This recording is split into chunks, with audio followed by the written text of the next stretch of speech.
buenas tardes. Agradezco a los asistentes a esta conferencia organizada por la Facultad de Ciencias Políticas y Sociales en el Sistema Universidad Abierta y Educación a Distancia, SUAED. Agradezco infinitamente el apoyo que nos ha brindado esta área de la facultad.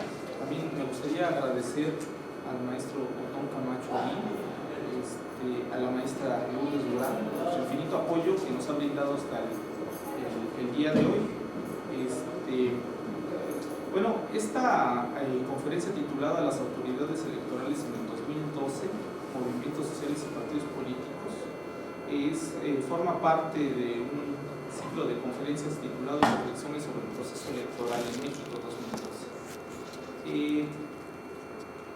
Me gustaría un poquito hablar el interés por este tipo de pláticas, en este sentido por pues la trascendencia que fue la elección electoral, sobre todo a nivel presidencial, y que la Facultad de Ciencias Políticas y Sociales en el área de sistema de Universidad Abierta y a Distancia pues merecía un espacio de reflexión en torno a este evento coyuntural que es de trascendencia nacional. En ese sentido, por eso el objetivo de estas pláticas, también en el sentido de que los estudiantes tuvieran un acercamiento a este tipo de procesos que se dan en el ámbito social, político y comunicativo. Bueno, la presentación que voy a realizar hoy, más bien el título de mi ponencia, es la estrategia comunicativa, como bien lo señala ahí, del candidato Compromiso por México, Enrique Peña Nieto, hacia el proceso electoral 2012. Bueno, si me hacen favor, por favor. Me gustaría hablar un poquito del antecedente directo de cómo surge, digamos, esta vertiente o cómo llega más bien el Partido Revolucionario Institucional al proceso electoral de 2012. Como bien sabemos muchos de los aquí presentes, en el 2000 el PRI pierde la presidencia de la República.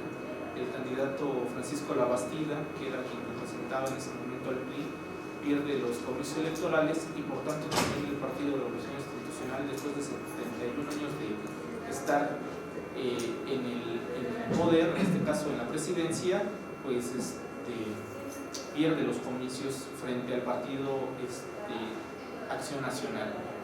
Pues en ese terreno se da un proceso de división que va a llevar a las elecciones del 2006 a que los partidos, más bien los grupos al interior del Revolucionario Institucional empiecen a tener ciertas pugnas para ver quién va a ser el abanderado en el 2006.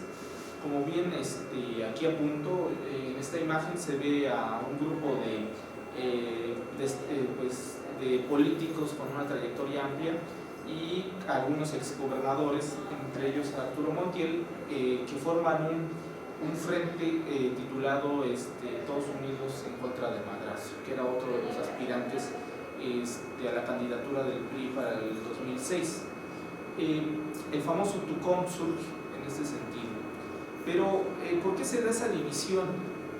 En ese sentido, porque el PRI pues, estaba acostumbrado, o la práctica de elección en la era en que el PRI estaba en el gobierno, era que pues, desde el Ejecutivo, en muchas ocasiones, él designaba a su sucesor, o sea, se tenía esa práctica, y en algunos sentidos también designaba a quien pudiera representar ciertos cargos importantes dentro de su gabinete o dentro de algunas gobernaturas en ese sentido. Pues con esto, para el 2006, pues ya no hay, digamos, esa forma de organizarse. El PRI ya pues surge en ese sentido como partido político, ya sin depender de tanto del poder ejecutivo. Entre ellos pues, surgen estas pugnas, las cuales llevan a que en el 2006 llegue un partido dividido y con muy pocas probabilidades de poder lograr la victoria. Si me hacen favor, la siguiente. Bueno, para ello, pues el PRI no logra la victoria, queda como tercera fuerza, fuerza política en estas elecciones, pero de estos comicios el Partido Revolución Institucional busca la manera de fortalecerse debido a la división que existe dentro del, más bien el enfrentamiento que se da entre el Partido Revolucionario Institucional y el PAN, que fueron las dos fuerzas que se disputaron las elecciones presidenciales en el 2006.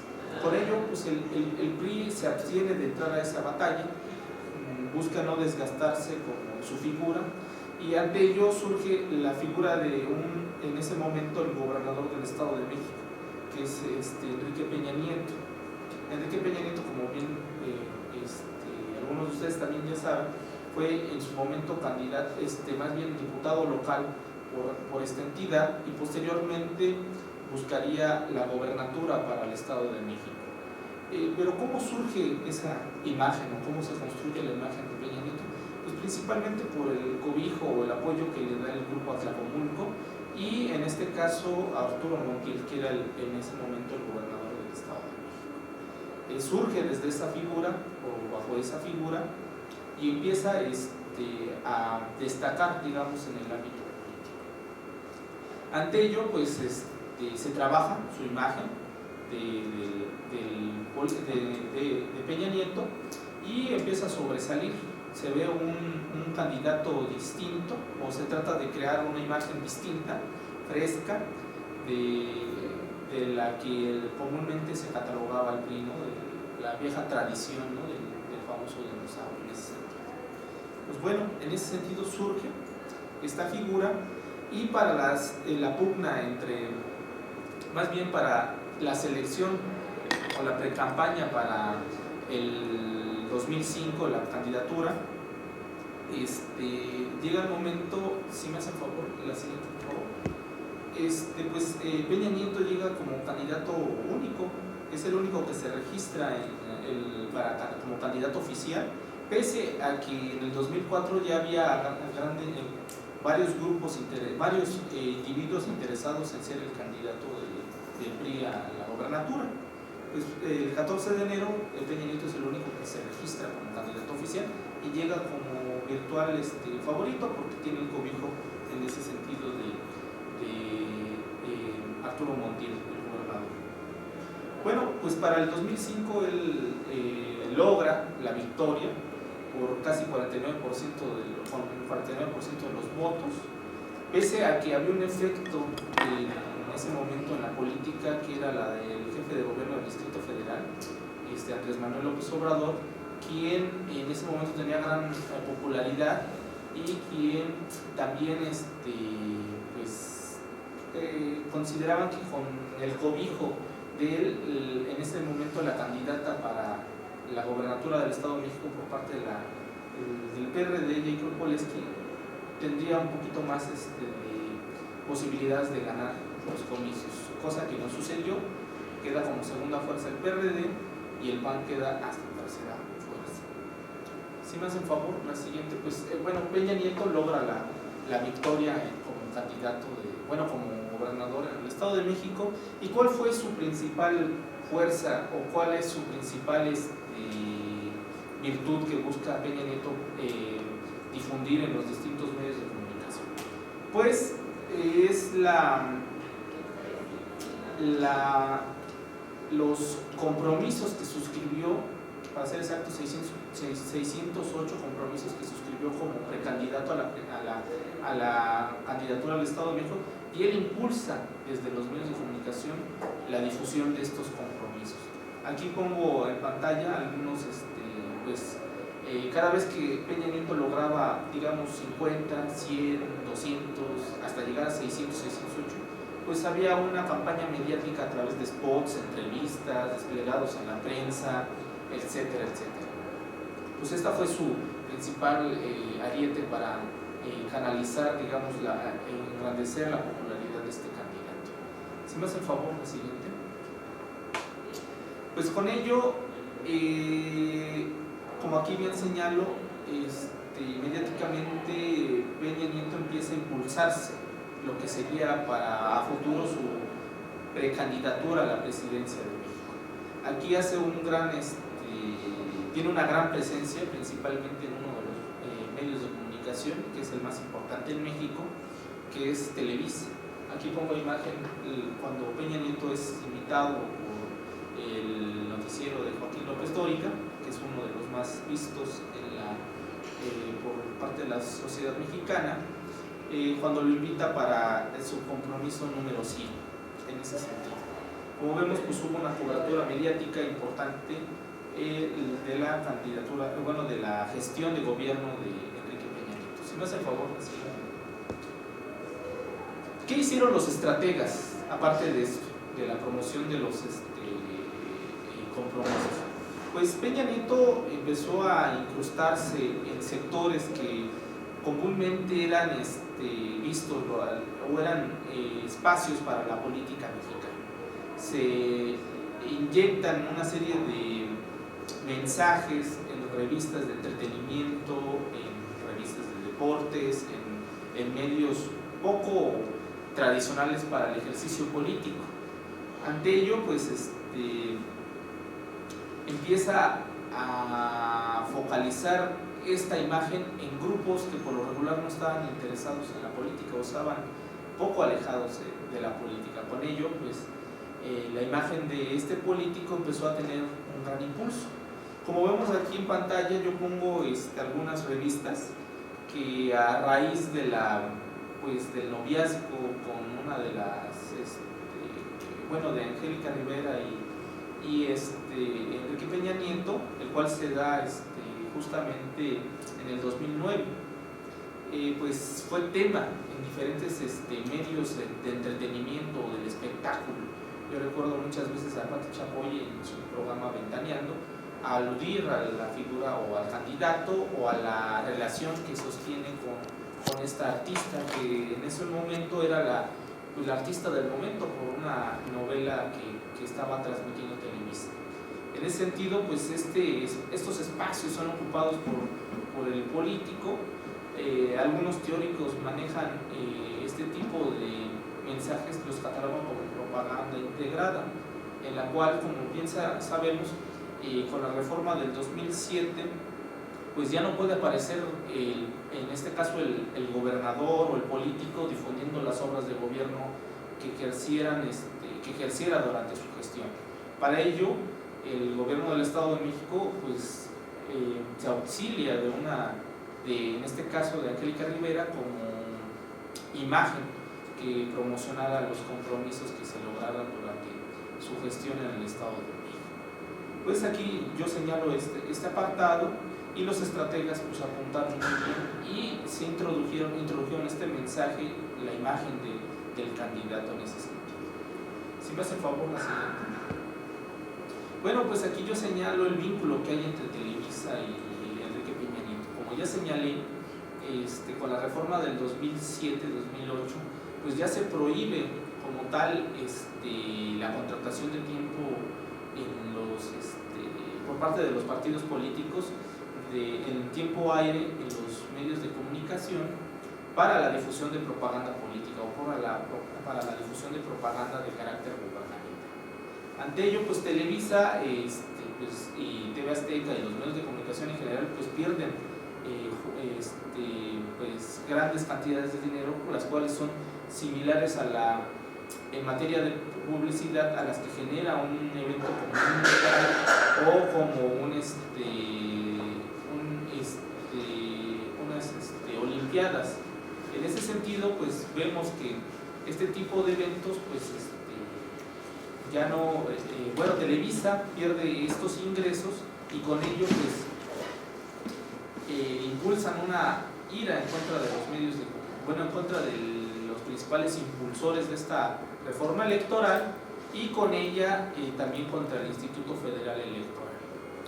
Para ello suscribe un acuerdo, el cual sabíamos hasta el 2012 que por medio de las publicaciones que hiciera el diario inglés The Guardian acerca de los vínculos entre Televisa Televisa y Enrique Peña Nieto, los cuales le iban a otorgar ciertas primicias en ciertos espacios noticiosos y también iban a impulsar su imagen y también iban a denostar a los principales adversarios que tuviera Enrique Peña Nieto. Por ello vemos ese vínculo que se da, pues el gobierno del Estado de México suscribe también ciertos promocionales, los cuales son transmitidos en su barra de transmisión de Televisa. Si me hacen favor, la siguiente, por favor. Bueno, por favor, la siguiente historia. Aquí nos detenemos. Gracias.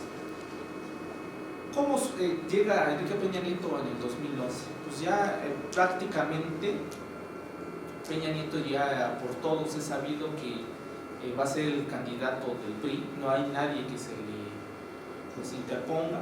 Ahí surgió también la figura de Mario Fabio Beltrones, en ese momento senador de la República. Sin embargo, cuando se hacen los procesos para buscar la candidatura o los procesos internos por parte del partido, Mario Fabio Beltrones prefiere abstenerse y declina su candidatura, su precandidatura en ese sentido. Como vemos en el 2011, ¿qué era lo que comúnmente los medios manejaban de Enrique Peña Nieto? Pues siempre se le vinculaba con el compromiso, sus compromisos, con la honestidad, con una cara nueva, la frescura del PRI, como un buen político porque cumplió 608 compromisos y como un hombre impecable en ese sentido.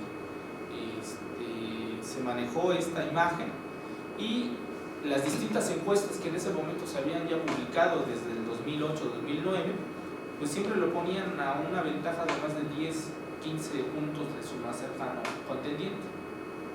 Con ello vemos que Peña Nieto pues ya tenía un camino bastante recorrido previo a las elecciones del 2012. Pero, si me hace favor la siguiente, hubo un resbalón, el cual se dio el 4 de diciembre del 2011, y el cual tuvo que ver con la presentación de su libro México, la Gran Esperanza, en la Feria Internacional del Libro de Guadalajara. Esto se da no durante su presentación, sino más bien en la ronda de preguntas que se dan después de su presentación, de la cual un intrépido reportero le pregunta pues algo muy básico, ¿no? En ese sentido, pues, cuáles eran los tres libros que lo habían marcado habían marcado su vida. Pues algo elemental, pues si iba a presentar un libro en la Feria Internacional, pues era lógico que se le preguntara algo por esto. Esta pregunta lo agarra un poquito pues descuidado y tarda en responderla. Responde que la Biblia, o más bien no toda la Biblia, sino unos pasajes de la Biblia. También menciona algunos libros, los cuales no da algunos su nombre correcto y tampoco da los nombres apropiadamente, confunde algunos de ellos. Esto se prestó para que en las redes sociales, principalmente en las redes sociales, se difundiera esto de no puede ser aquel personaje que tanto los medios habían difundido, que era un gran político, que era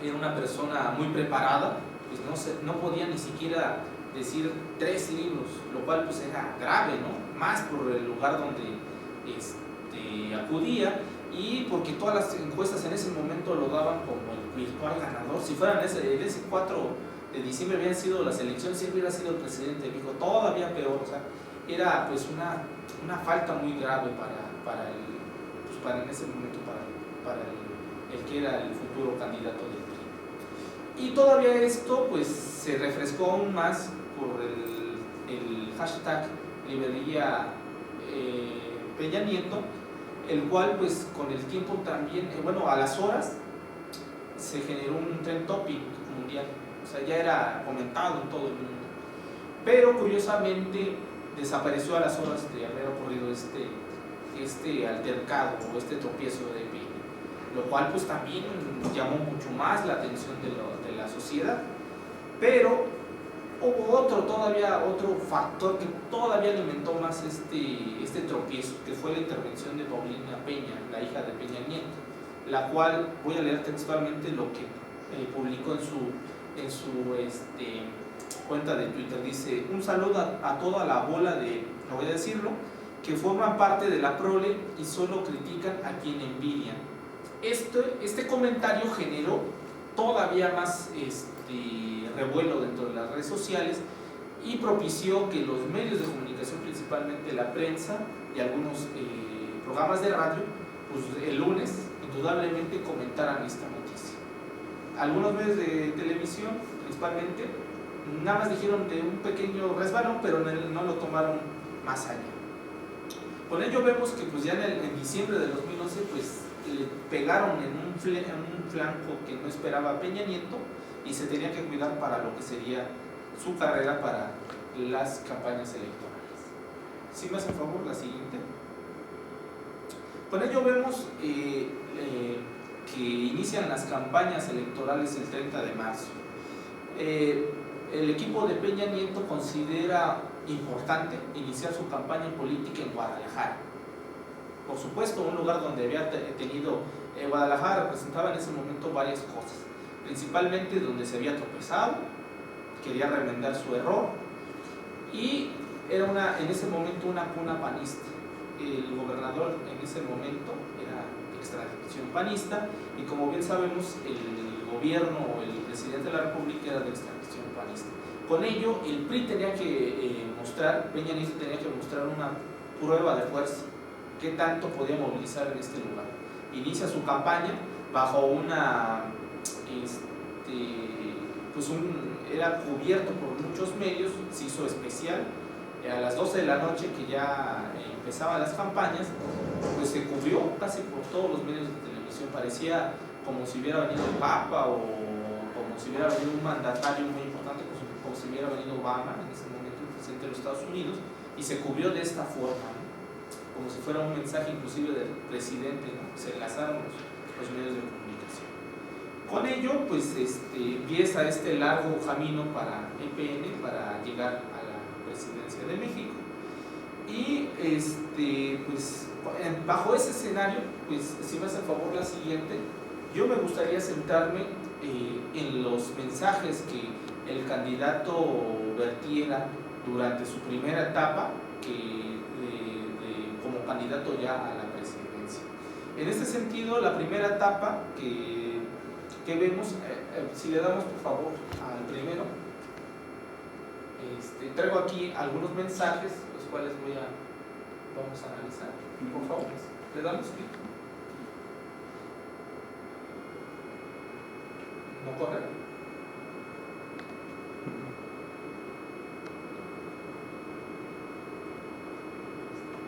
Bueno, si no, aquí traigo los videos. Si le damos clic aquí en carpeta, por favor, a la carpeta que dice videos, ahí le damos por favor al primero,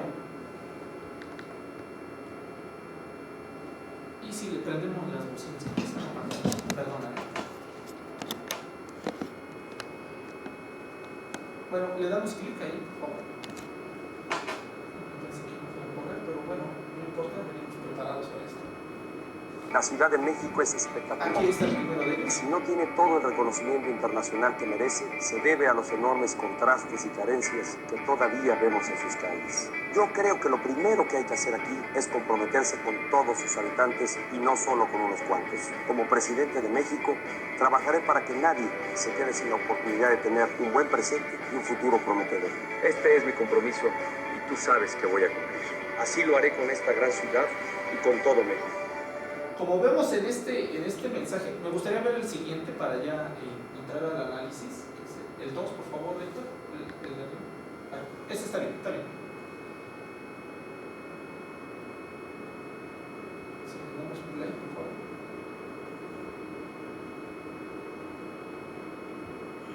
Hasta hace muy poco, muchos mexicanos elegían Morelos para vivir por la tranquilidad y la calidad de vida que aquí podían encontrar. Desafortunadamente, esto ya no es así. Morelos, al igual que otros estados de la República, viven bajo la constante amenaza de la violencia. Como presidente de México, me comprometo a combatir este problema con determinación y así devolverle el derecho a vivir tranquilos a los morelenses y a todos los mexicanos. Este es mi compromiso y tú sabes que voy a cumplir. Bueno, ¿Qué podemos rescatar de estos dos mensajes? Hay otro más. Si me haces favor, el dos, por favor.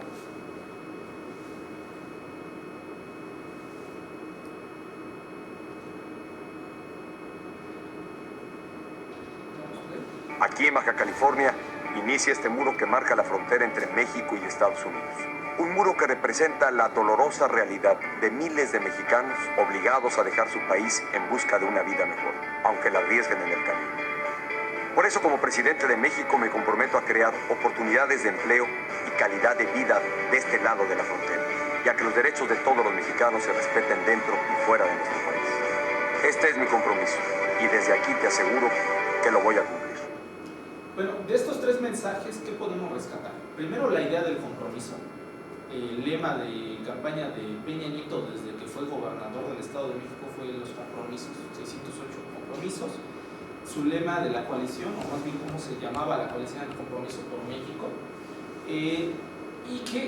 ¿Por qué hacer un spot por cada estado de la República? Bueno, principalmente tenía dos factores. El primero era que Peña Nieto a cada lugar que iba manifestaba los compromisos que estaba dispuesto a asumir, las realidades que vivía cada uno de estos estados o de estas entidades, y sobre todo era una crítica o contrapropuesta contra las acciones que se habían realizado en aquellos estados que no fueran priistas. Por eso puse el del Distrito Federal, que ataca en ese momento Peña Nieto. Pues habla de que no es un gobierno plural, cosa que el PRD ha tratado de impulsar desde que fue Cuauhtémoc Cárdenas jefe de gobierno del Distrito Federal, pasando después López Obrador hasta llegar a Marcelo Ebrard. Era buscar una ciudad más plural en ese sentido y que integrara a los diferentes sectores. Ataca también una parte medular, que es la cuestión de los contrastes sociales y económicos, ¿no? Hablando de que la Ciudad de México todavía tiene esas lagunas, ¿no? esas grandes, hay un gran rezago en ese sentido. Por eso el equipo de EPN utiliza muy bien este discurso para demostrar algunas, pues criticar lo que hizo el gobierno del Distrito Federal, y al hacerlo lo critica porque lo hizo a lo mejor mal, no porque no lo haya hecho, sino que a lo mejor no lo ha hecho lo suficientemente bien. Pongo después Morelos, que es una entidad pues, panista, buena panista, hasta hace unos días, y habla del tema de inseguridad. Como todos sabemos, Morelos es un lugar muy visitado, sobre todo los fines de semana, es un centro vacacional y pues que se ha visto afectado por la inseguridad en ese sentido. Y pues, posteriormente pongo el de Baja California, que tiene que ver con la cuestión de los migrantes, ¿no? En el sexenio de Felipe Calderón se caracterizó por esta cuestión de la disminución de inmigrantes hacia los Estados Unidos. Como vemos aquí, rescato la cuestión del compromiso, la cuestión de atacar pues, las acciones del gobierno de los adversarios, y sobre todo la cuestión de que él se traslada a las realidades de cada una de las entidades. O sea, él por eso y su equipo de campaña consideró hacer un spot por cada uno de los lugares en ese sentido. Bueno, le damos a la siguiente. Esta es la primera etapa. En la segunda etapa, en ese sentido, yo manifiesto que el equipo de Enrique Peña Nieto se centró en lo siguiente. Me gustaría que pudiéramos proyectar los siguientes spots.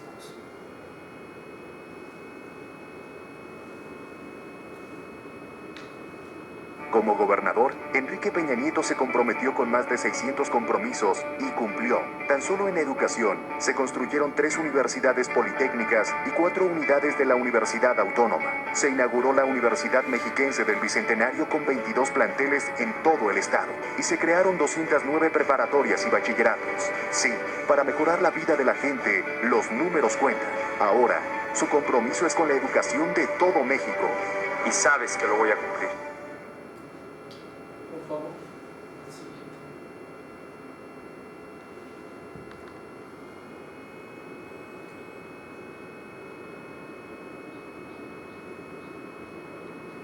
Hay quienes me preguntan si voy a responder a las agresiones de nuestros adversarios. La respuesta es no, y por una muy poderosa razón.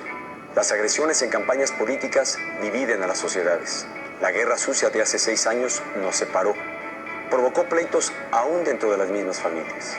Ya lo vivimos y aprendimos que un país dividido se debilita y no avanza. Por eso, yo no voy a dividir a México. Ese es mi compromiso y tú sabes que voy a cumplir.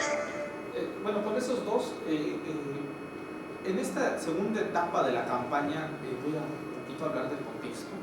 El Partido Acción Nacional, su candidata en ese momento, Josefina Vázquez Mota, ya había iniciado una segunda, le dio un giro un poquito a su campaña porque no despegaba como lo habían esperado.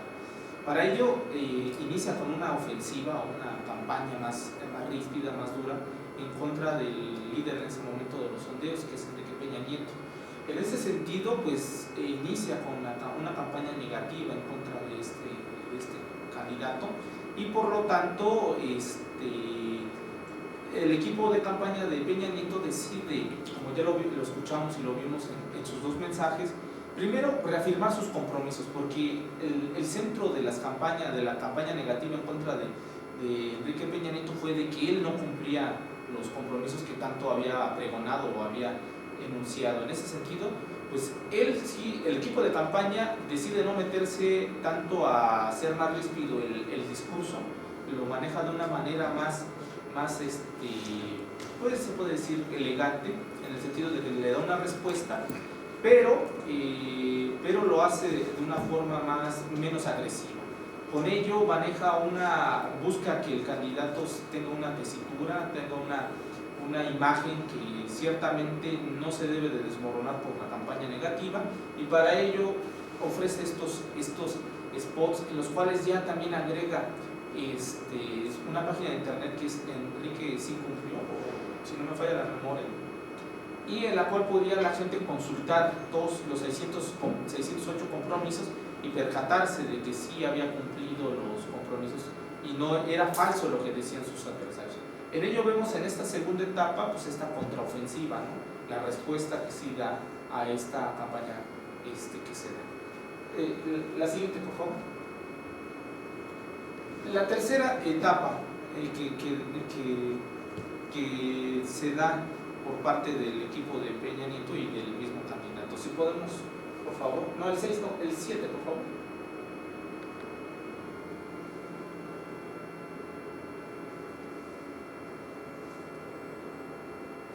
Yo soy el mayor, tengo otro hermano al que le llevo 2 años, otra hermana a la que le llevo 3 años, el pilón, mi hermana a la que le llevo 12 años. Sin duda mi mejor amigo fue mi hermano. Nos íbamos con los amigos a jugar fútbol, colocabas 2 piedras y ahí estaba la portería. Mi mamá jugaba con nosotros. Recuerdo que hicimos nuestra casa de espantos. Mi mamá iba, pues yo no sé si realmente se asustaba o hacía que se asustaba con las cosas que ahí colocábamos. La verdad es que fue una infancia muy bonita. Bueno, ahorita vamos nada más a proyectar por cuestiones de tiempo. En este sentido, en esta tercera etapa, ¿qué ofrece Peña Nieto? Pues es una parte, resaltar la parte emotiva del ser humano que es Peña Nieto. En ese sentido, ¿por qué surge esta campaña o esta respuesta? Principalmente porque fue muy criticado en las redes sociales por haber tenido un romance y haber tenido un hijo del cual no se hacía cargo, ¿no? Fue muy criticado en ese sentido. Y esta es una parte, el equipo de Peña Nieto pues saca como contraofensiva esta serie de spots, son varios, ¿no? Inclusive el Día del Papá, recuerdo muy bien que él saca un spot hablando de su padre, aludiendo a que la gente tuviera respuesta en el sentido de la parte emotiva, ¿no? Diciendo, pues mira, aparte de que es buen político, cumple, pues es elegante, es guapo, ¿no? Mucha gente dijo que era guapo. Es un ser humano, ¿no? Mira, sí siente, es como todos nosotros. En ese sentido, pues se centra esta tercera etapa en esta parte. Bueno, la cuarta parte, en este sentido, si me haces favor, la siguiente. No, la siguiente diapositiva, por favor. Bueno, quisiera antes de abordar los últimos spots, el manejo informativo que se le estaban dando en ese momento a las campañas políticas. Sin lugar a duda, a Peña Nieto siempre se le va a catalogar o a encuadrar con su relación con Televisa. Y ante ello, pues el manejo informativo que dieron algunos medios de comunicación, principalmente Televisa, fue importante, lo cual va a detonar en un futuro, en un futuro cercano, el estallido de un movimiento social que se da en México, principalmente en las redes sociales, las cuales los jóvenes piden, pues en primera instancia, un manejo más equilibrado o más un manejo más propio del tratado de las noticias que se estaban dando sobre las campañas políticas. Y ante ello, yo aquí tengo, si me hacen favor el siguiente, yo pongo el tratamiento que se le dio en algunos medios de comunicación, principalmente prensa, de algunas portadas de un altercado que tuvo a raíz de su presencia el 11 de mayo en la Universidad Iberoamericana, donde los jóvenes lo cuestionan duramente y en la cual también pues sale un poquito un diálogo ríspido entre las dos partes, entre EPN y los estudiantes, pero cómo se manejó este suceso en la prensa o en los medios de comunicación. Aquí yo pongo algunos diarios, me gustaría rescatar algunos que dicen, pues Peña agarra el toro por los cuernos, o sea, sacan esa parte como triunfal, ¿no? De que ganó en este enfrentamiento que se da.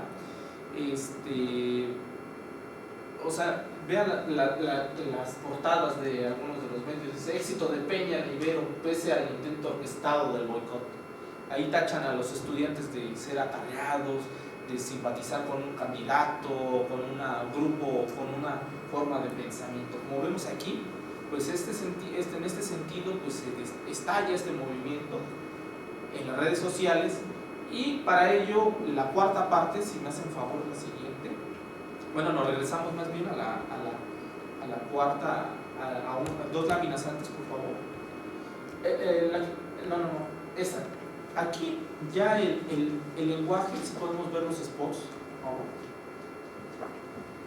ya son como respuesta a este sentido. Si podemos poner el 9 y el 10, bueno, el 9, por favor. Aquí debo manifestar que ya era la etapa final de la elección presidencial. Estamos hablando de mayo-junio. López Obrador y manipula elecciones. Vamos a escuchar esto. Juanito, ¿aceptas lo que estoy planteando y te comprometerías que al momento de ganar presentas tu renuncia para que Clara sea la que gobierne en Iztapalapa?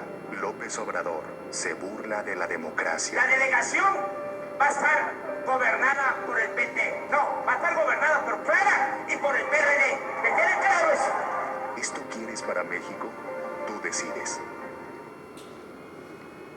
Ponemos el siguiente, por favor. Bueno, como vemos aquí, los mensajes ya no se centran tanto en EPN, sino en un adversario de la contienda electoral, que en este caso es López Obrador. Hace 6 años, Andrés Manuel López Obrador no respetó la voluntad del pueblo. ¡Que se vayan al diablo con sus instituciones! Y organizó un plantón durante 3 meses en Reforma, afectando la economía y violando los derechos de miles de mexicanos. López Obrador no cree en la democracia. ¿Esto quieres para México? Tú decides. Bueno, aquí vamos a rescatar qué hay detrás de estos spots. Primeramente, la elección pues ya no era tan marcada, con tanta diferencia para Peña Nieto, ¿no? Ya la diferencia se acortó. Algunas encuestas ya lo ponían a 6 puntos, 8 puntos, 10 puntos cuando menos de Andrés Manuel López Obrador. ¿Qué hace el equipo de campaña de Peña Nieto? Pues empieza a defenderse, entra con esta campaña negativa, pese a que un mes antes había dicho que no iba a entrar al juego de la campaña de la guerra sucia, pero veían muy de cerca al candidato de la coalición Movimiento Progresista.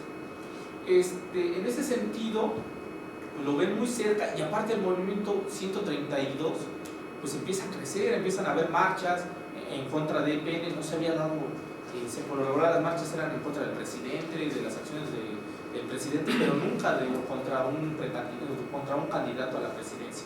Con ello el equipo de campaña dijeron, no, pues si no metemos pues elementos de quién es nuestro adversario, tal vez nos pueda dar una sorpresa y para evitar esa sorpresa, pues mejor vamos a orquestar esta serie de spots como respuesta a ello. Bueno, ya quisiera poner las conclusiones, que ya es la última diapositiva. Yo quisiera ya terminar con esto mi intervención, les agradezco su atención, rescatando lo siguiente. Considero que sin la ayuda de los medios de comunicación, principalmente de la televisión de Televisa, la figura de Enrique Peña Nieto no hubiera logrado la magnitud que logró hasta la fecha. ¿Por qué? Porque Peña Nieto, desde mi punto de vista, no es el gran político como manifiesta. Tuvo algunos altercados durante su gestión de gobierno. Uno de ellos fue San Salvador Atenco y otro fue cuando instaló el show de luces en Teotihuacán, así como otros más.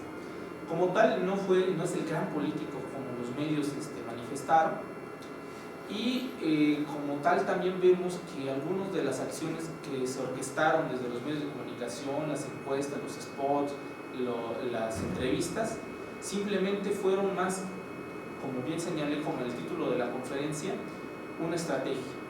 No fueron basadas en la realidad como tal. Ante ello, la imagen de Enrique Peña Nieto fue construida desde los medios, y con ello también pues la persuasión que se le hizo creer a la sociedad fue también construida desde los medios. La opinión que se generó, la opinión pública fue construida desde los medios, no fue una opinión real en ese sentido. Y con ello quisiera concluir y les agradezco de antemano su presencia. Muchas gracias. Bueno, ahora quisiera cederle pues la palabra al maestro Jorge Gerardo Flores. El maestro Jorge Gerardo Flores actualmente es académico de la Facultad de Ciencias Políticas. Él se ha especializado en el tema de partidos políticos y ha colaborado en diferentes publicaciones dictaminadas de esta y de otros lugares, de esta facultad y de otros lugares. Actualmente es maestreante por el posgrado de Estudios Políticos y Sociales de esta facultad y se ha especializado en materia de selección de candidatos. Pues yo, sin más, y ya no quitándole más tiempo, le cedo la palabra al maestro Jorge Gerardo Flores. Gracias. Buenas tardes. Yo comienzo, por supuesto, agradeciendo la invitación para participar en esta mesa. También quisiera señalar que para mí me da mucho gusto poder participar con destacados colegas y amigos como el profesor Luis Ángel Hurtado y el profesor también Arturo Carrasco. Yo voy a hablar de la compra de votos, un fenómeno que no es nuevo en ningún sentido. No es nuevo en el sentido de que no es la primera vez que se observan las elecciones en el caso mexicano, y no lo es en el sentido que no es nada más un fenómeno que se observa en México, sino en otras partes del mundo, de manera más marcada en los países latinoamericanos.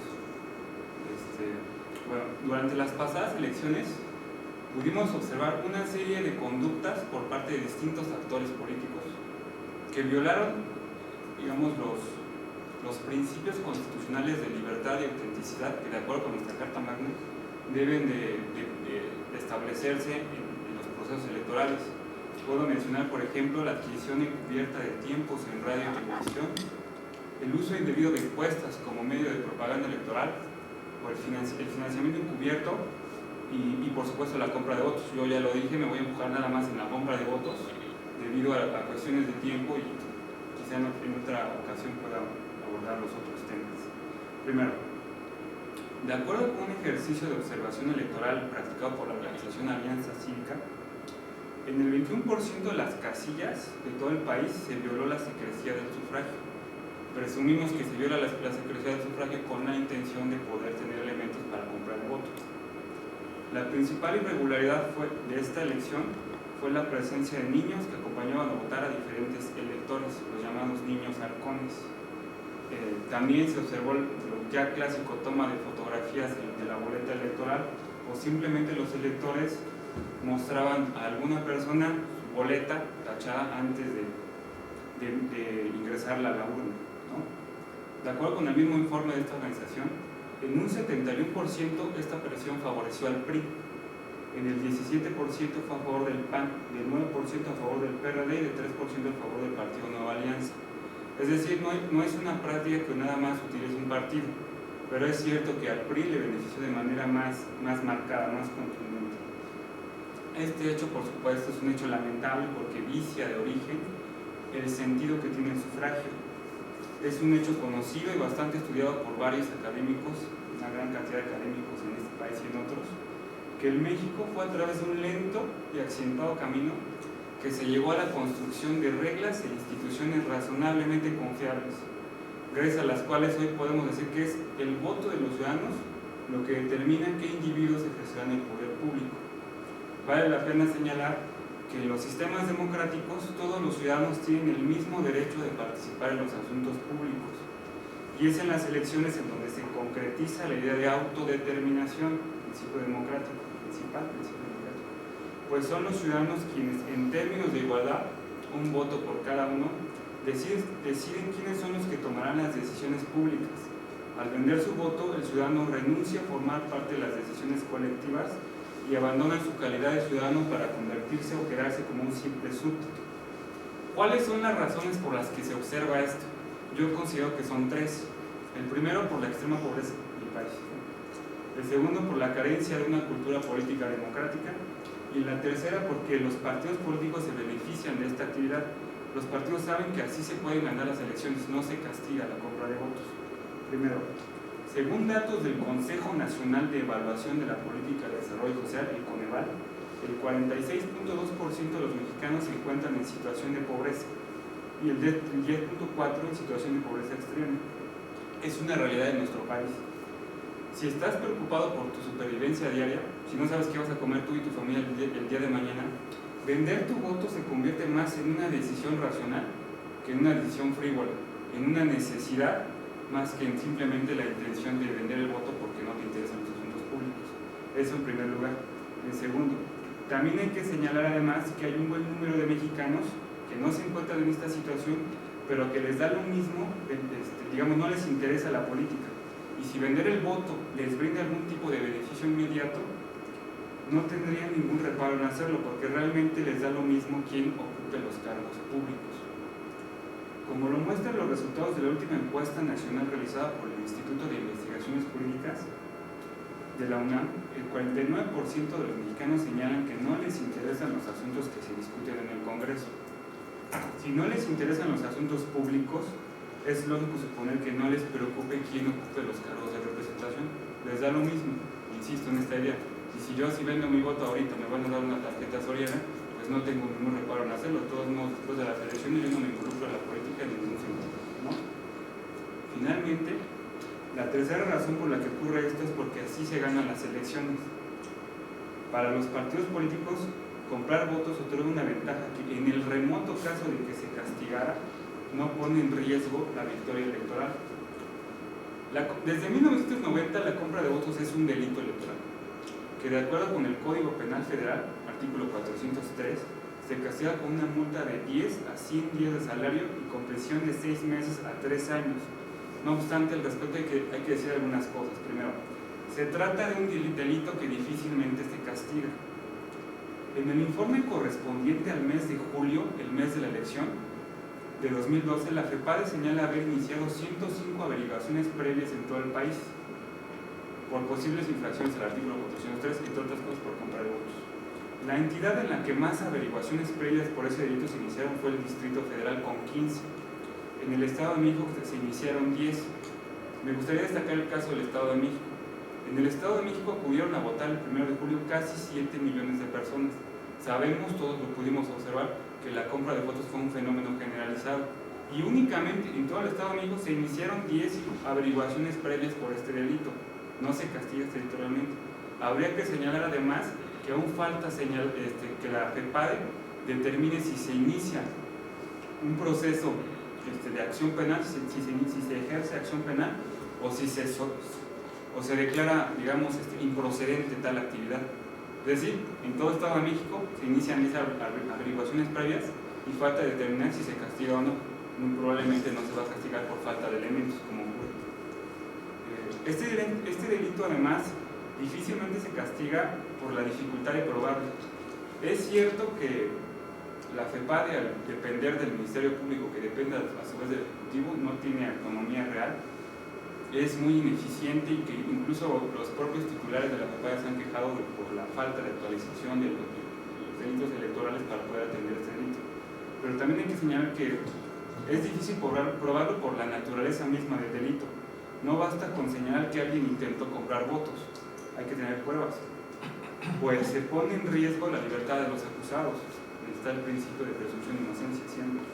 En otros delitos, en otro tipo de delitos existe por lo general dos partes directamente involucradas: el que roba y el que es robado, por ejemplo, siendo una de ellas a la que le roban la perjudicada y la que tendría mayores probabilidades de brindar elementos de prueba al estar directamente involucrada.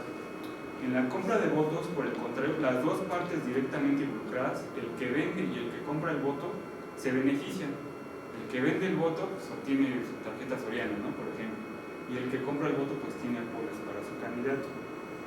Tendría que ser una tercera parte, un tercer actor, el que pruebe y denuncie, siendo por lo tanto más difícil probar este tipo de delitos. Ahora, la compra de votos es un delito de responsabilidad individual. Si alguien compra el voto, es el individuo que lo estuvo comprando, no se castiga al partido político y no está directamente involucrado con la nulidad de las elecciones. Si se llega a castigar, afecta únicamente a los individuos involucrados, pero no al partido ni a la validez del proceso. Pues no existe una causal expresa en la ley, en la materia de la Ley General del Sistema de Medios de Impugnación, que pretenda o que, digamos, como un supuesto, señale que se pueda anular la elección de una casilla o de toda la elección general cuando existe compra de votos. Esta figura no existe en nuestra legislación.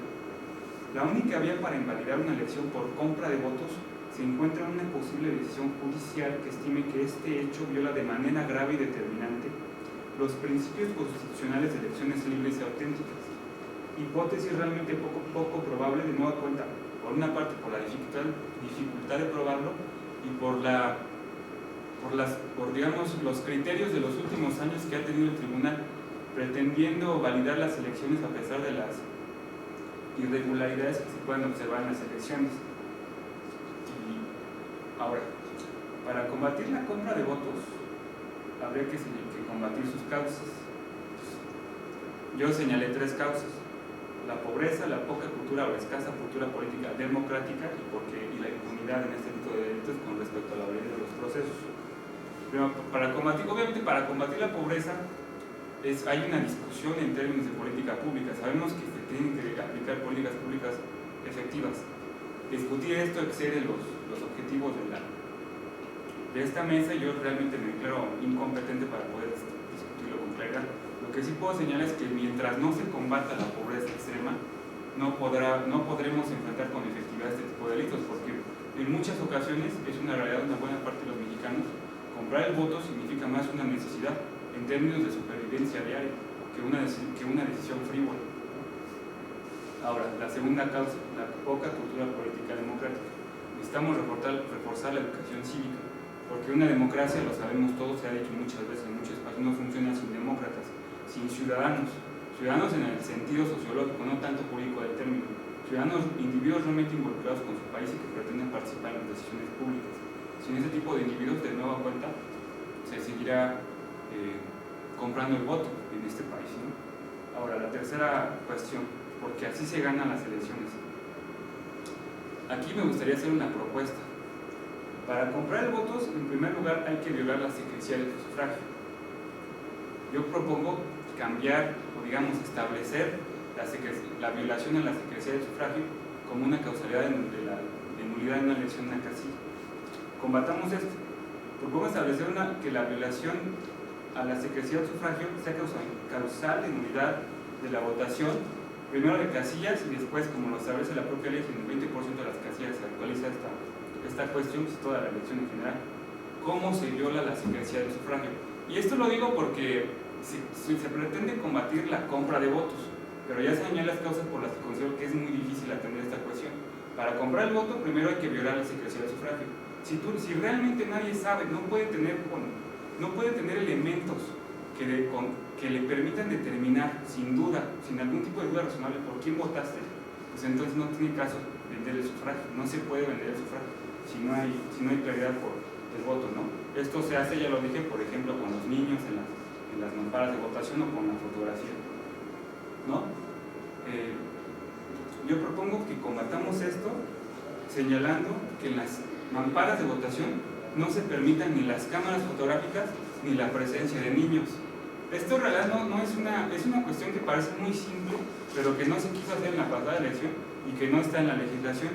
Pero yo señalo, si las elecciones se organizan teniendo en cuenta que para los ciudadanos sea fácil votar, las casillas se ponen lo más cerca de los domicilios de los ciudadanos que sea posible, y las elecciones se organizan un domingo, el 1 de julio, no laborable, donde los ciudadanos, la mayor parte de los ciudadanos están en sus domicilios.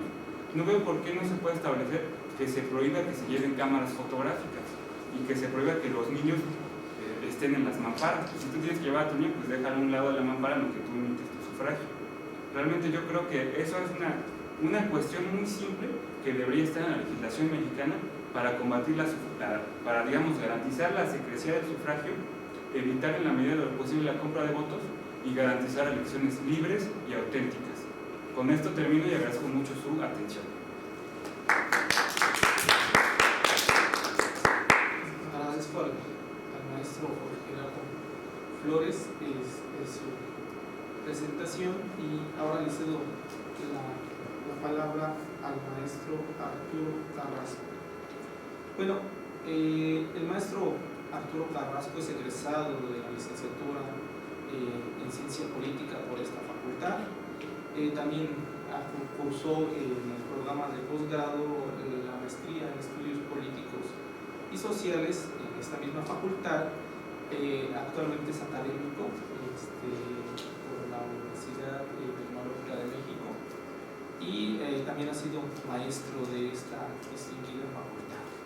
Él se ha especializado en el Partido Revolucionario Institucional en los últimos años y ha colaborado en distintas ONGs en materia de el tema de democracia. Sin más, le cedo la palabra al maestro Carrasco. Hola, buenas tardes, muchas gracias Ángel por la invitación, y también agradecer al Sistema de Universidad Abierta por esta oportunidad que se nos brinda. En esta ocasión no voy a hablar sobre el PRI, dado que ya Luis Ángel tocó de cierta manera el tema a partir de analizarlo de su dinámica comunicativa durante la campaña, ni del tema de lo que es el proceso electoral en sí, sino que de lo que yo vengo a hablarles es de algo que está muy en boga, que volvió a estar en boga en los últimos días, esta semana recientemente, que es el asunto del 232 y el papel de las redes sociales. También por cuestiones de tiempo lo voy a limitar al asunto del 132, yo soy 132, aunque si me da tiempo voy a tocar un punto que me interesa mucho sobre el papel de las redes sociales y la relación que tienen con la democracia. Bueno, con relación al 132 no voy a hablar tampoco sobre su génesis ni una crítica al mismo, sino un tema que a mí me llama mucho la atención, y es las razones que motivaron su surgimiento y que facilitaron su propagación mediática. Bueno, para esto comenzaré diciendo que una de las cosas que a mí me llamó la atención del grupo fue que se originó en un espacio visto como políticamente neutral, ¿no? ¿Qué quiero decir con esto? Que se originó en una universidad considerada como tolerante y abierta hacia todas las corrientes ideológicas, ¿no? Y que tenía como protagonistas a jóvenes quienes en lo general no se habían destacado por tener entre sus primeras preferencias la participación en asuntos sociales o políticos, al menos de manera pública. Este elemento es lo que creo que identificó en un primer momento al movimiento Yo Soy 132, ¿no? Al grupo Yo Soy 132. Bueno, ¿qué tenemos entonces? Que se hace realidad lo impensable en un espacio y con unos protagonistas que en lo particular uno jamás iba a considerar, ¿no? Por muchas razones, algunas por lo que identifica al Ibero, por lo que identifica a sus estudiantes, en fin, y por muchas otras. Y para mí las preguntas a responder en este caso son dos. ¿Qué motivó a este grupo en particular a reaccionar? Y en segunda, ¿por qué este grupo de estudiantes, a diferencia de otros de su misma categoría, pensemos en nosotros, estudiantes de la Universidad Nacional Autónoma de México, llamó tanto la atención en un sentido positivo? Bueno, quien conozca la historia de estos sucesos, que ya un poco nos mencionó Luis Ángel, nos puede decir que las causas fueron las posiciones tomadas por políticos, por los medios de comunicación, las imágenes que mostró Luis Ángel son muy emblemáticas, cómo apareció todo los periódicos, principalmente del grupo de Vázquez Raña, en atención a que Peña Nieto tomó el toro por los cuernos, vi en algunos de los encabezados. Y bueno, y esto, bueno, dicho sea de paso, pues nos demuestra lo que el filósofo israelí Avishai Margali en un libro denomina la sociedad, la falta de nuestro país, de lo que él denomina la sociedad decente, que es aquella cuyas instituciones no humillan a sus ciudadanos, ¿no? Y bueno, ahí vemos que en nuestro país, cuando los políticos dijeron que eran porros, que eran esto, pues vemos que efectivamente estamos viendo esta carencia, ¿no?, de una sociedad decente en atención de nuestros representantes públicos, ¿no? Pero bueno, para mí el problema no fue precisamente ver lo que dijeron los medios, lo que dijeron los políticos, llámese o del color que hayan sido, sino que yo veo esta situación en un asunto un poco más profundo. Lo que pienso ayudaría a responder mejor el qué motivó es lo siguiente. Vemos que hoy día muchos de los nuevos movimientos sociales, por ejemplo el de los indignados, por ejemplo el de los ocupas, tienen igualmente los jóvenes a sus principales representantes. Pero ahora, a diferencia de antes, a diferencia del movimiento de los 60, de los 70, estos jóvenes van a pertenecer y van a tener ciertas particularidades muy diferentes que los van a distinguir de los otros grupos. Van a ser jóvenes que pertenecen a estratos sociales con elevada educación, van a tener un cierto desarrollo socioeconómico, un alto nivel cultural y de información. Vaya, vamos a hablar ahora de jóvenes que no se encuentran en una miseria de posición, que los haría pensar que no hay más camino que el rebelarse para así perder sus cadenas. Ahí vemos una gran distinción entre los jóvenes que están encabezando los movimientos de hoy día a los jóvenes de hace 30, 40 años. Estas generaciones pertenecientes a una gran clase media, a la que ya se está incorporando o se ha incorporado a una clase obrera en vías de aburguesamiento, si se permite el término, pese a estas particularidades ya no puede o ya no podemos, porque realmente nosotros también somos parte de este grupo, disfrutar o esperar hacerlo de una dinámica ascendente, sostenida, como la que, por ejemplo, tuvieron nuestros padres o nuestros abuelos, ¿no?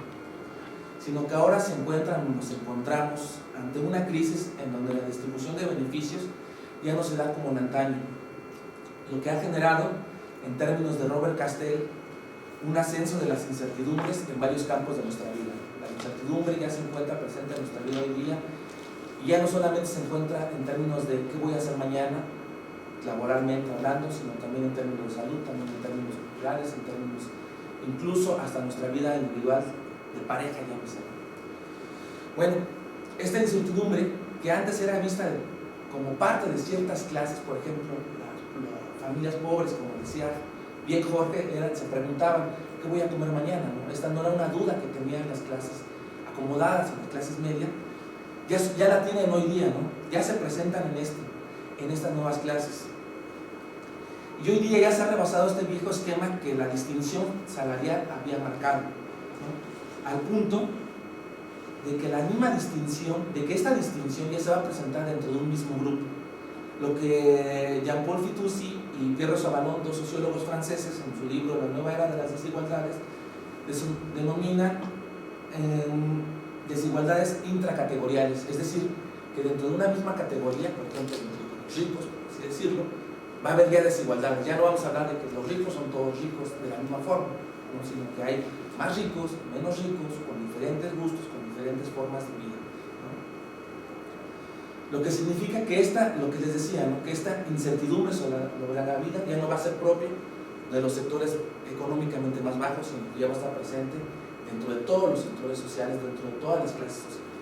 Bueno, pues para mí es precisamente esto que se denomina el principio de satisfacción diferida, que es una idea que se refiere a la posibilidad de pensar en un mejor futuro, dado que las desigualdades no son vistas como permanentes, o lo que en términos muy coloquiales se refiere a la idea de me chingo hoy para estar mejor mañana, lo que ha llevado a los jóvenes a reaccionar, a rebelarse y a protestar, buscando encarar de esta forma a los que consideran los causantes de la situación actual que vivimos, ¿no? La falta de un futuro es lo que está motivando estos movimientos. Aunque es claro que en México la queja sobre la ausencia de este futuro ya se ha encontrado presente no solo en nuestra época, sino en épocas anteriores, quizás por eso el parangón que se quiso hacer en su momento con este movimiento, con los que se estaban dando en España, en Estados Unidos, en Medio Oriente, el problema que se había enfrentado es que no se le había prestado la atención suficiente, probablemente porque no se había encontrado una situación concreta que lo justificara, que fuera más allá del discurso clásico de muera el capitalismo. Hasta el momento en el que los universitarios relacionaron este malestar sobre el futuro con una situación muy particular, la posibilidad del PRI de volver al poder y lo que para su imaginario, que después se propagó a toda la sociedad en general, o ciertos sectores de la sociedad con también presentaban las mismas características, significaba y conllevaba. Es decir, se encontró al mano de la obra, ¿no? Se le dio carne, se le dio cuerpo, se le dio un rostro, ¿no? Más allá del capitalismo maligno que nos está absorbiendo, en este momento ya se le dio un nombre que era PRI y su representante que era Peña Nieto, ¿no? Y obviamente la reacción en esta situación fue una situación de ira, de encono hacia estas figuras, hacia estos personajes, ¿no? Bueno, creo que esto responde al asunto del por qué de manera general, pues me permite darle un marco más allá del momento de la coyuntura, ¿no? Y creo que a esto, quizás a esto se refería don Pablo González Casanovas hace unos días, que recibió un premio por el Colegio de México, al momento de decir que esta expresión, refiriéndose él al movimiento 132, es un ejemplo de que se está gestando un mundo distinto en donde se están rompiendo todas las mediaciones y derechos sociales. Ahora bien, para responder por qué estos universitarios, y no fueron otros los que llamaron tanto la atención, digo lo siguiente, ¿no? Además de presentar estos elementos ya mencionados, altos niveles socioeducativo, económico, cultural, en fin, los iniciadores de este movimiento tuvieron otro rasgo, quizás más importante aún por las particularidades que presenta el país, y que no debe de pasar despercibido para nosotros, ¿no? Siendo realistas, por ejemplo, veamos el reporte de discriminación que acaba de publicar el CIDE y CONAPRED, y que es un elemento muy importante para una sociedad como la nuestra. Me estoy refiriendo a lo que Agustín Basabe denomina el criollismo real, que es una situación que les permitió contar con un capital social, con un capital político, económico, estético incluso, que les brindó la posibilidad no solo de ser tomados en cuenta, sino de ser escuchados y ser atendidos en su demanda, ¿no? Ser tomados en serio, ser tomados en cuenta, ser vistos para la sociedad en general. Muy probablemente esto fue lo que permitió, muy probablemente fue por estos capitales que contaban estos grupos en su momento, que a partir de que se dio esta situación en la Ibero, que muchos medios de comunicación empezaron a hablar del despertar de los jóvenes, ¿no? Dejando así en claro, como un buen amigo me hizo ver, de que hay de despertares a despertares, ¿no? Pues no es lo mismo el despertar de los chicos Ibero al despertar de los chicos normalistas, ¿no? Unos son reclamos justos, unos pueden ser atendidos como justos y son vistos como justos por estos capitales que estos miembros tienen, por estas particularidades de estos miembros, mientras los otros son simples desmadrosos, ¿no?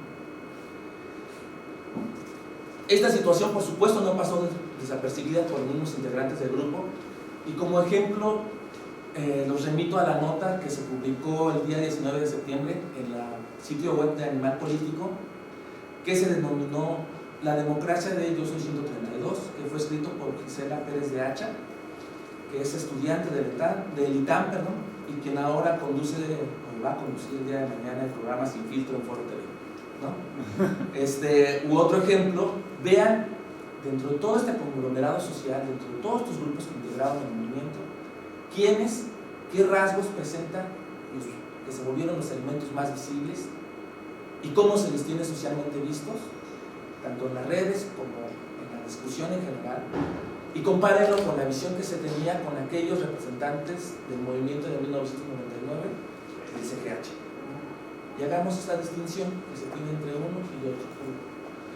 Bien, este lugar privilegiado y sus características ya mencionadas permitieron al Yo Soy 132 el comportarse de una manera considerada como novedosa, sobre todo gracias al uso que hizo de las redes sociales, pero que a mi parecer no debería extrañarnos si lo vemos como parte de los elementos propios de lo que Pierre Bourdieu denomina el hábitus de clase, ¿no? De la forma de entender, interpretar, relacionarse con el mundo y las manifestaciones que yo tengo con este mismo, ¿no? Y que vino a romper con la lógica que hasta entonces estaba llevando el proceso electoral, ¿no? Para mí, dentro de mi visión como clase media, alta, que conozco el mundo, que he viajado, que tengo cierto tipo de relaciones, la forma de manifestarme es con los que tengo a mi alcance, ¿no? Con los medios virtuales que puedo manejar en mi teléfono, que puedo manejar en mi iPad, que puedo recurrir a un medio de comunicación que se me va a hacer caso, ¿no? Que sé que me va a hacer caso, y no salir a manifestarme, ¿no? Es considerado tal vez dentro de mi esquema sociocultural de valores como algo de nacos, ¿no? Bueno, y que de hecho en ese sentido va un poco la nota que les mencionaba de Pérez de Hacha, ¿no? Que fue muy atacada, por eso sí recomiendo que la lean, porque ya se maneja mucho esta distinción, ¿no? La cabeza del movimiento fueron los de las universidades privadas, las ideas eran de las universidades privadas, y la masa, perdón por el término, no se me ocurre otra forma de decirlo, la perrada que llenaba las plazas, pues eran los de las universidades públicas, ¿no?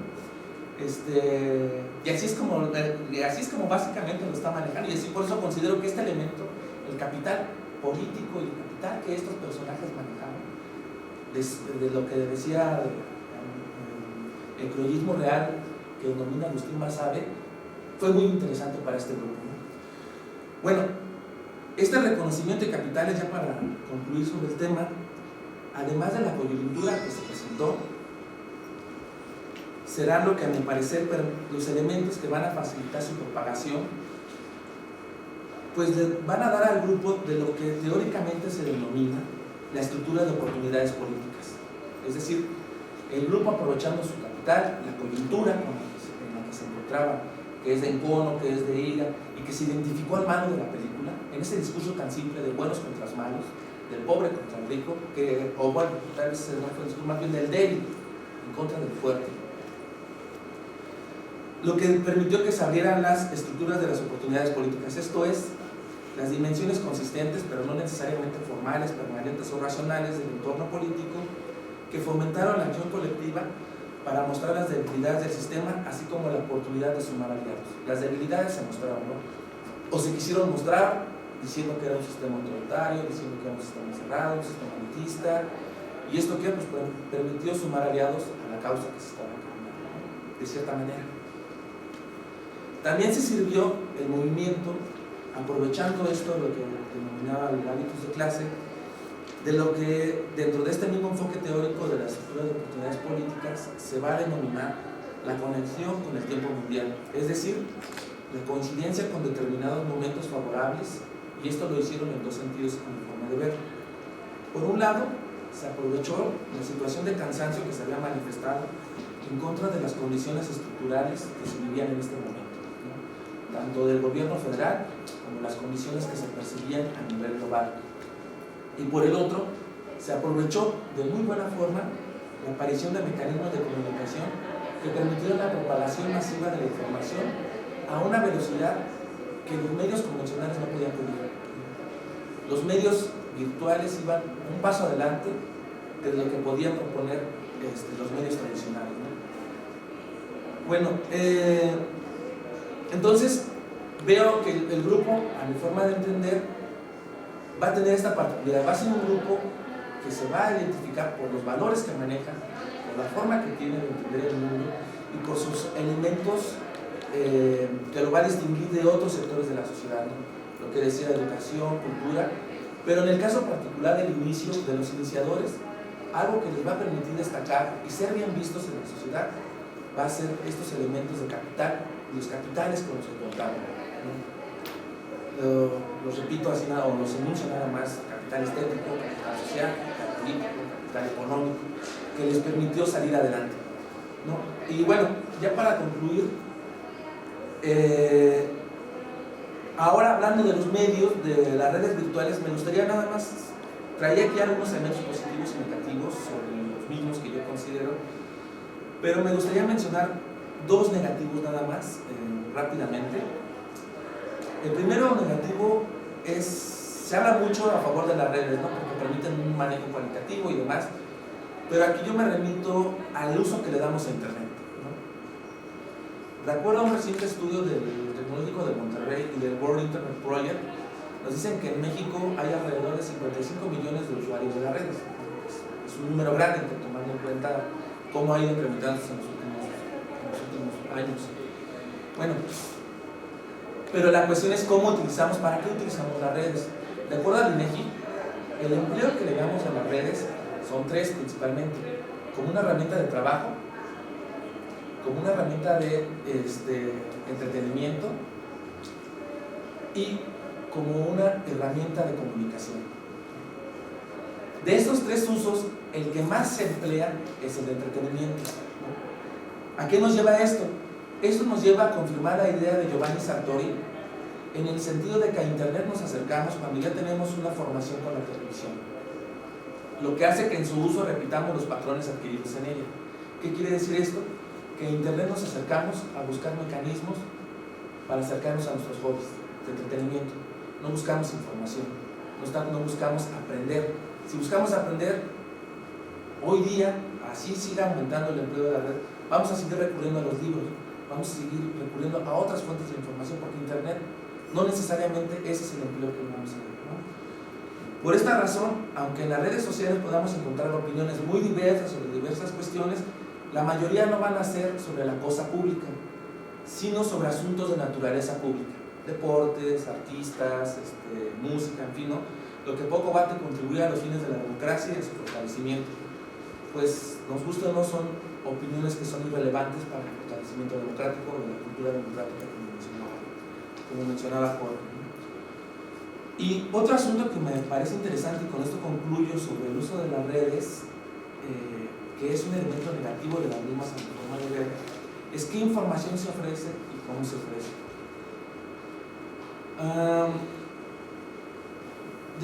Vemos que hay mucha información en las redes, ¿no? La mayoría es sobre temas que son públicos, pero no de interés público, ¿no? Hablamos sobre si se hizo una cirugía X, si ya ganó tal equipo, pero no hablamos, por ejemplo, de las políticas públicas que va a emprender Peña Nieto, ¿no? Y esto nos lleva a que todos tengamos opinión sobre esos temas, pero muchas veces sin estar informados, sin estar enterados o sin conocer bien el asunto, ¿no? Que son opiniones que se vuelven netamente superficiales, que tampoco contribuyen a la formación de una buena cultura política, en términos que genere una participación, ¿no? O una participación más activa. Por eso nos dice, aquí debemos tener muy bien en claro qué información vamos a valorar, porque si no valoramos la información, podemos caer simplemente en el chisme, en el se dijo, en el de hay esto, en el de aquello otro, ¿no? Y esto, por eso comento este punto, me gustó mucho la idea que planteó Enrique Krause en un artículo que publicó hace algunos meses, que él tituló La degradación de la palabra, independientemente de lo que pueda significar la imagen de Enrique Krause, que denomina los teóricos de la conspiración, que creo que sí se presenta mucho en las redes y que lo vimos mucho durante este proceso electoral, que es, él nos dice, y con esto cito y concluyo, dice: todo lo que ocurre es obra de un complot tenebrosamente hundido por las fuerzas del no pueblo contra el pueblo, ¿no? El discurso que decía, el discurso simple, pero que a veces no funciona, los buenos contra los malos. Este pensamiento gaseoso tiene un efecto alucinógeno, hace creer a quien lo inhala que él es clarividente, que él sí sabe cómo está la cosa, ¿no? Tú no sabes porque votaste por el PRI, ¿no? Yo como voté por otro, entonces yo sí sé, yo no me vendí por la torta, entonces yo sí sé, yo sí entiendo cómo es este mundo mafioso que está detrás de la situación, ¿no? Porque Salinas es el que mueve los hilos de la mafia, ¿no? Ahí en el poder, y por tanto no necesita descubrir pruebas empíricas, descender a los casos concretos, porque él se sabe, ¿no? Esta situación nos da pie a la banalización de la política. Cállate, tú no sabes, yo sí sé, ¿no? Yo sí entiendo cuál es la situación aquí, ¿no? Y bueno, hay muchos elementos más que me gustaría mencionar, pero aquí lo dejo. Les agradezco su atención y muchas gracias por el tiempo. Agradezco al maestro Arturo Carrasco. Si alguien desea, abrimos una ronda de preguntas muy breve, pero adelante. Mira, vamos a analizar un poco lo que dijiste, un poquito, el profesor Arturo Carrasco, y una pregunta que el profesor Gerardo Flores. Al profesor Gerardo Flores, yo quisiera preguntarle algo, y yo, por cuestiones ¿no? Un trabajo que he hecho de investigación en mercadotecnia, y cosas por el estilo. Tengo un amigo que es antropólogo, que da clase en la Ibero, por cierto, y a mí me llevó ese día ya. Entonces, ¿cuál es el voto comprado eficiente? O sea, yo sé y tengo la idea, sospecho de que mucho del voto que se compra no se cumple. Por un lado, o sea, algunos dicen que no llega ni al 0.5%, otros dicen que llega al 1%. O sea, tú podrás intentar comprar, pero realmente mucho de ese voto no se hace. O sea, en ese sentido, la compra de voto, o sea, sería un buen dato, ¿no? Porque también el voto duro es parte del voto comprado. Claro, lo que sería el pago es, ¿sabes qué? Vas a tener derecho a cobrar derecho de piso, ¿no? El derecho a talonear, que tienen esos grupos que hacen voto duro. Y una cosa que yo detecté en la Ibero, que es una escuela que tiene pues una tradición de política, de organización estudiantil muy interesante, pero sobre todo una que has pasado por alto, profesor Carrasco, que es el género. Quienes organizaron todo el desmadre fueron las chavas que estaban muy indignadas por la cuestión de Atenco. De hecho, a Peña Nieto le aventaron un sándwich, una botella de agua y un zapato de tacón negro. Y esto lleva ya redes existentes, y que de hecho es una vertiente que hay que estudiar mucho, porque las chicas o estos grupos de feministas que estaban en el Ibero estaban en contacto con grupos de chicas organizadas de otras universidades, que a lo mejor es el único, la UIC o la Anáhuac o pero estamos hablando ya de una red de género, o sea, ya una red que tiene que ver con otro tipo de acciones, y esto también permitió generar otro tipo de canales, sobre todo con la universidad y con las escuelas públicas. O sea, ese es sobre todo creo que la principal fuerza del 132, y por lo cual va a poder trascender, está ahí precisamente, la cuestión del género. Entonces yo no sé qué tanto te pueda, o qué me puedas decir al respecto. Muchas gracias, agradezco mucho tus comentarios. Mira, en esta ponencia me referí únicamente a la compra de votos que se da justamente el día de la jornada electoral. O sea, yo te enseño una foto de mi boleta que está tachada con el nombre de Peña Nieto, por ejemplo, o de otro candidato también, y tú me das una torta o una tarjeta solera. Pero lo que tú dices también efectivamente es compra de votos. Los programas sociales en este país se utilizan para comprar el voto, y no como lo vimos en los comerciales de la FEPADE, que decía algo así como me quiere condicionar el apoyo si voto por el candidato. Así no se presenta esto. Ahí también hay un fenómeno de complicidad. Al que le dan los programas sociales gustosamente va a votar por el candidato que le dice quién está promocionando estos programas, ya sea becas para estudiantes, para madres solteras, etc. Yo creo, sin embargo, que también se combate no con la propuesta que hice de que si se viola la secrecía del sufragio se anula la casilla, sino con la construcción de ciudadanía y con el combate a la pobreza. Evidentemente es una cuestión muy complicada, porque dice, bueno, es que se pretende combatir la pobreza con programas sociales y finalmente se utilizan estos mismos programas sociales para tener gente, cautiva, que va a votar por nosotros. Es muy difícil, es complicado resolver este problema ampliándolo como tú lo has hecho, pero considero que la manera de solucionarlo está en esas dos partes: construcción de ciudadanía y superación de la pobreza. Gracias. Y ahora con relación a lo que era al género, sí, efectivamente creo que es parte también de estos elementos novedosos o diferentes que presentan estos grupos, estas nuevas organizaciones sociales, ¿no? No solamente en términos educativos, sino en términos de participación y de integración cultural, ¿no? En donde ya no se ve en términos de cuestiones, digamos de forma muy simple, participa el hombre y la mujer no, sino que ahora ya se ve una participación en términos de igualdad, ¿no?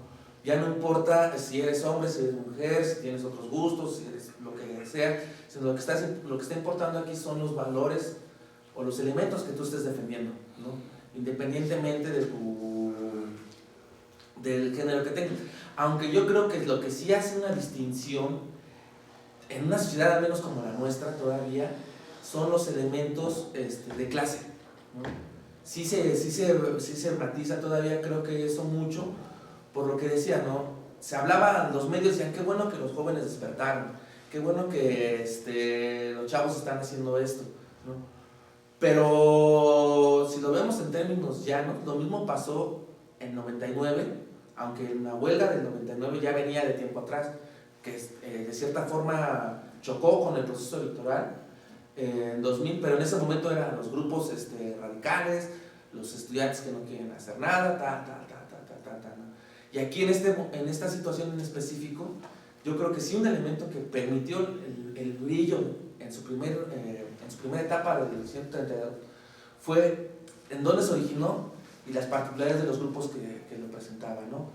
Vemos que después de que empezaron a presionar en los medios virtuales, se les permitió, por ejemplo, una entrevista en Televisa, ¿no?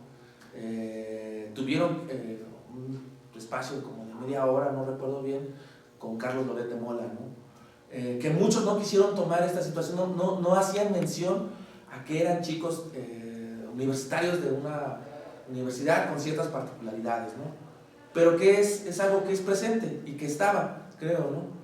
Incluso hoy lo vemos que los grupos todavía más organizados, o si lo queremos ver de otra forma, que más siguen siendo llamados por la atención de los medios y demás, son los que pertenecen a ciertos estratos, ¿no? Otros grupos pues son hechos a un lado o no tan atendidos. Por ejemplo, yo apenas me enteré esta semana de que un grupo de estudiantes del posgrado de la UNAM, precisamente del programa de posgrado de la UNAM, todos los posgrados de la UNAM fueron a la Cámara de Diputados, ¿no? A debatir, a platicar con diputados del PRD. No sé si ustedes lo sabían, pero yo apenas me enteré esta semana, ¿no? Porque toda esta semana el tema fue de Catolini y ya le dieron su programa, ¿no? Ya hasta sus nuevos imágenes hicieron en Face y demás, ¿no? O sea, ahí te das cuenta que ya se tiene, ¿no? De cómo puede empezar una cuestión en términos de clase dentro de una sociedad como la nuestra, ¿no? Creo yo que es en ese sentido más que la visión de género, ¿no? Bueno, lo que pasa es que a mí me llama mucho la atención. Hace unos días vino aquí Edgardo Buscaglia y él decía que él no veía la sociedad mexicana activa, a pesar de que hubo muchas marchas, porque bueno, vamos a decirlo de esta forma, el día que veamos una manifestación de 100,000 gentes pidiendo que bajen las cuotas del banco, las comisiones bancarias, que ya estamos hablando de demandas puntuales, vamos a decir que tendremos una sociedad civil despierta. Pero, o sea, ahí es donde el 132 puede aterrizar, porque el 132 yo lo veo como una respuesta estructural de una universidad que tenía así una serie de organismos muy particulares y que ya se coordinaba con la sociedad civil, a una serie de errores que presentó el equipo de Peña Nieto, y fueron los que fueron activando ciertos dispositivos y ciertas redes. O sea, no fue espontáneo, porque ya había una estructura de grupos que había. Y por eso mismo, el movimiento va a poder sobrevivir a todo lo que venga, y ya estás viendo cómo está, incorporándose y haciendo peticiones más puntuales.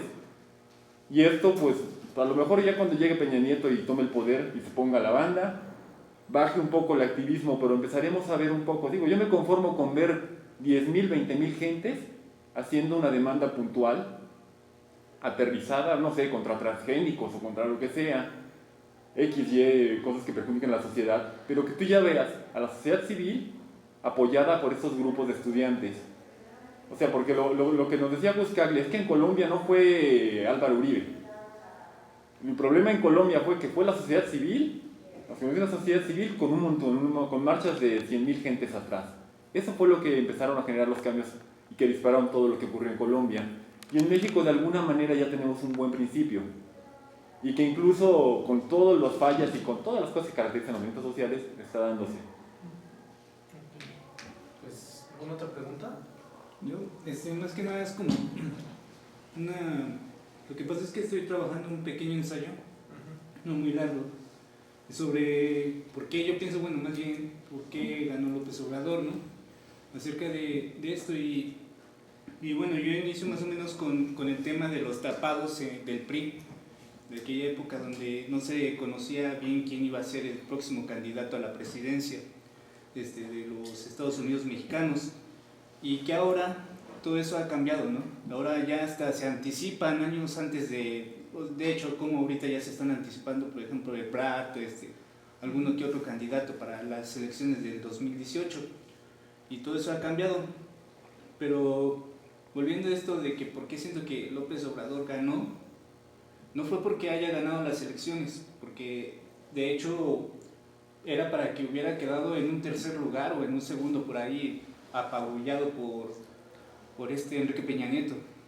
Yo siento que ahí ganó por todo esto de poder generar un nuevo partido, una nueva tendencia, un nuevo seguimiento social y todo eso. Y volviendo un poco también a lo de yo sí 132, yo pude notar un poco ahí, por ejemplo, la técnica de Andrés Manuel fue utilizar pequeñas cabezas en las redes sociales, porque ya desde antes ya se estaba implementando, ya se estaba introduciendo, como por ejemplo había un trending topic que se llamaba estuviéramos mejor con Andrés Manuel, ¿no? Con ese famoso comercial, y ahí fue como que introduciéndose a las redes sociales y fue como que implementando cabezas para unir grupos, o sea, ciertos grupos, y que esos grupos generaran otra gente y eso se expandiera como una forma de propagación. Y bueno, eso es lo que yo noté. Utilizaban, por ejemplo, la Julieta Venegas o cosas así, y por ejemplo el movimiento Yo Soy 132 tuvo un empuje más que nada por el movimiento de regeneración nacional. Hubo muchos recursos de Morena que estuvieron dentro de este movimiento, aunque no lo quieran aceptar algunos, sí lo hubo. Por ejemplo, ahí están varios festivales, varios conciertos, y ahora ¿dónde lo sacan? ¿Dónde están esos festivales, no? Todos esos fueron patrocinados por el movimiento progresista, y eso hace como que ya no se le apoye, ya no apoya el movimiento progresista. Este movimiento como que lo ha debilitado en ese punto, ¿no? Y pues ya pues como hemos visto en la historia, pues estamos llenos de traidores y traicionados, ¿no?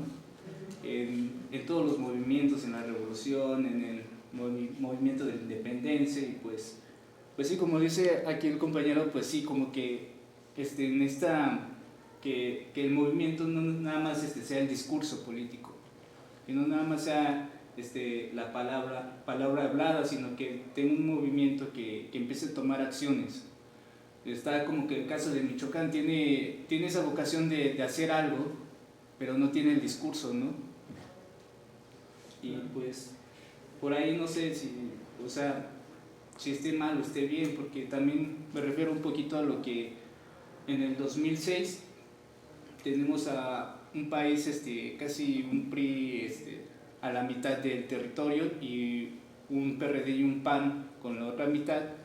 En el 2009 ya tenemos a un PRI que empieza a ganar territorios, y ya en estas elecciones ya el PRI ya se está apoderando, así como otro salinismo, ¿no? O sea, ir conquistando así ya todo el territorio para poder tener todo en conjunto y hacer acciones que no podrían hacer solos, ¿no?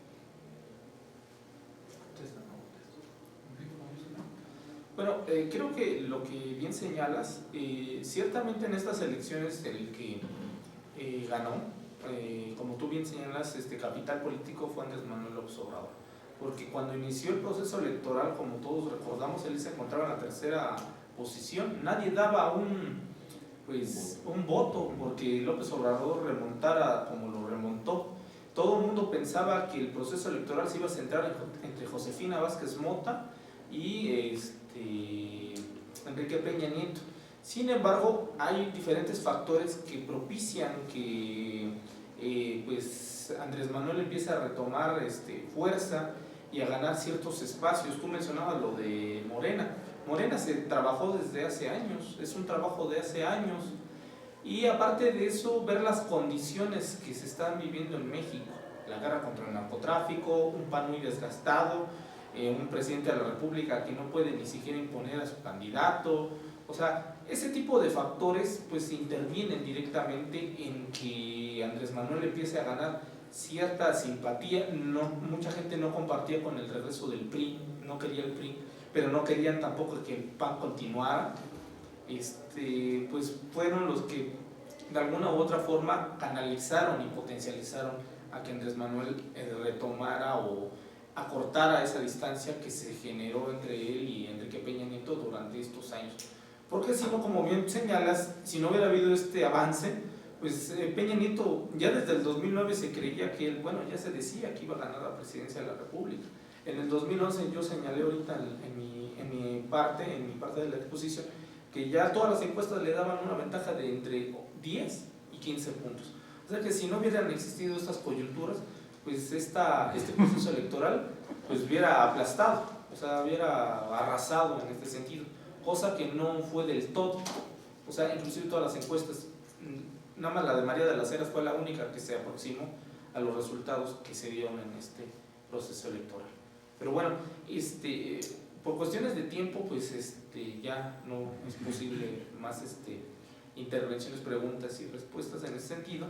Yo quisiera terminar agradeciendo a la Facultad de Ciencias Políticas y Sociales, principalmente al Sistema Universidad Abierta y Educación a Distancia, por todo el apoyo que nos brindó para la realización de este ciclo de conferencias, que esta es la última y con la que concluimos en este semestre. Yo agradezco principalmente también al maestro Otón Camacho por todas sus facilidades y todo el apoyo que nos brindó durante estos días para la celebración de estos eventos, y por supuesto a la maestra Lourdes Durán, quien también pues, le agradecemos muchísimo su apoyo para la realización de este evento, pues para ustedes, para los estudiantes y para todo aquel que esté interesado en temas comunicativos, políticos y sociales. Sin más, les agradezco y que tengan bonita tarde. Muchas gracias.